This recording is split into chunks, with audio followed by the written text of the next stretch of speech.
Welcome to the Salmon Runs YouTube. Enjoy the video. In this video, I will show how to turn on Nissan Juke with key. Insert the metal key fully into the ignition slot on the steering column, then turn the key clockwise past accessory to the on position. Check your dash lights briefly, then crank the engine until it fires, releasing the key once the engine runs smoothly. If it does not start, wait a few seconds and try again while keeping steering wheel relaxed.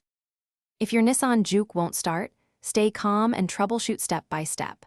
First, check battery indicators and try the headlights to see if the battery has juice.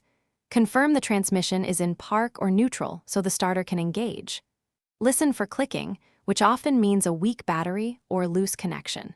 Try turning the key while gently rocking the steering wheel to relax the lock mechanism, then attempt another start. If you're finding this video helpful, please subscribe and like to support more practical car tips.